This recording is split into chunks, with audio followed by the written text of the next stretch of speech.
পশ্চিমবঙ্গে বাজেট পেশ হয়েছে 22শে জুন। আর এই 22শে জুন বাজেট পেশ হওয়ার পর মহিলাদের জন্য একগুচ্ছ নতুন সুযোগ সুবিধা নিয়ে এসেছে নতুন রাজ্য সরকার। মহিলাদের জন্য কী কী সুযোগ সুবিধা দেওয়া হবে এবং অতিরিক্ত কী কী সুযোগ সুবিধা পেতে চলেছে, তো সেই বিষয়ে আলোচনা করব আজকের এই ভিডিওতে। অবশ্যই মনোযোগ সহকারে ভিডিওটা শেষ পর্যন্ত দেখুন।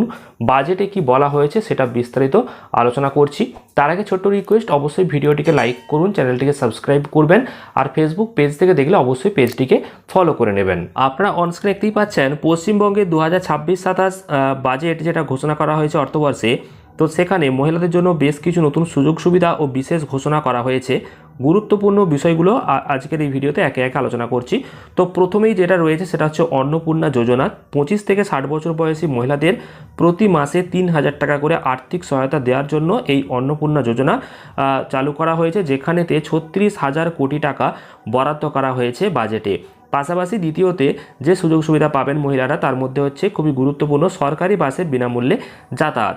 রাজ্যের সমস্ত মহিলাদের জন্য সরকারি বাসে বিনামূল্যে ভ্রমণের সুবিধা চালু করা হয়েছে।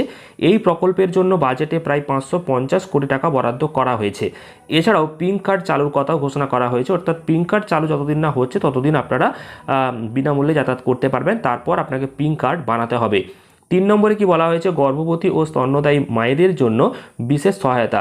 প্রধানমন্ত্রী মাতৃবন্দনা যোজনার সঙ্গে অতিরিক্ত সহায়তা মিলিয়ে গর্ভবতী ও প্রসূতি মায়েরা মোট 21,000 টাকা পর্যন্ত পাবেন। পাশাপাশি 6টা পুষ্টি কিটও সঙ্গে আপনারা পেয়ে যাবেন। এরপর রয়েছে সরকারি চাকরিতে 33% সংরক্ষণ। রাজ্যে 1 লক্ষ সরকারি শূন্যপদ পূরণের ঘোষণা করা হয়েছে, যার মধ্যে 33% পদ মহিলাদের জন্য সংরক্ষিত থাকবে বলে ঘোষণা করা হয়েছে। 5 নম্বরে মহিলা নিরাপত্তাতে বিশেষ উদ্যোগ দেওয়া হয়েছে।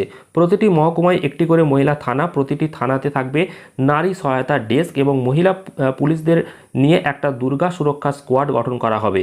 রাজ্য পুলিশে 2টি সম্পূর্ণ মহিলা ব্যাটালিয়নও গঠন করার একটা কথা বলা হয়েছে বাজেটে। এরপর বলেছে ছাত্রীদের জন্য আর্থিক সহায়তা। কলেজে অধ্যয়নরত অবিবাহিত ছাত্রীদের কিন্তু এককালীন 50,000 টাকা করে দেওয়া হবে, এমন ঘোষণা করা হয়েছে। এরপর হচ্ছে নতুন মহিলা কলেজ, যেটা খুবই গুরুত্বপূর্ণ। দেখুন, কাঁথি, কালিয়াচক, তুফানগঞ্জ ও ফলতাতে নতুন মহিলা কলেজ স্থাপনের একটা প্রস্তাব রাখা হয়েছে। স্কুল কলেজে স্যানিটারি ভেন্ডিং মেশিন। রাজ্যের স্কুল ও কলেজগুলিতে স্যানিটারি ভেন্ডিং মেশিন বসানোর ঘোষণা করা হয়েছে, যা ছাত্রীদের স্বাস্থ্য ও পরিচ্ছন্নতার ক্ষেত্রে একটা গুরুত্বপূর্ণ ভূমিকা নিয়ে আসবে। এরপর রয়েছে আশাকর্মীদের ভাতা বৃদ্ধি, অর্থাৎ আশাকর্মীদের যে মাসিক সাম্মানিক সেটা 5,000 টাকা বৃদ্ধি করা হয়েছে, অর্থাৎ বেতন বৃদ্ধি হয়েছে। এর পাশাপাশি কিন্তু অঙ্গনওয়াড়ি কর্মীরাও রয়েছেন।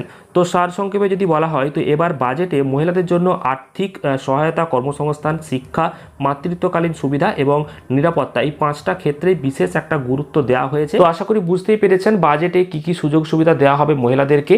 তো আপনাদের কেমন লেগেছে অবশ্যই কমেন্টে জানাবেন, আর এই ভিডিওটা প্রচুর পরিমাণে শেয়ার করে দিন যাতে সকলেই জানতে পারে। আর ভিডিওটিকে প্রচুর পরিমাণ শেয়ারের পাশাপাশি চ্যানেলটিকে সাবস্ক্রাইব করুন পরবর্তী আপডেটগুলো পাওয়ার জন্য। ফেসবুক পেজ থেকে দেখলে পেজটাকে ফলো করে নিন। ধন্যবাদ।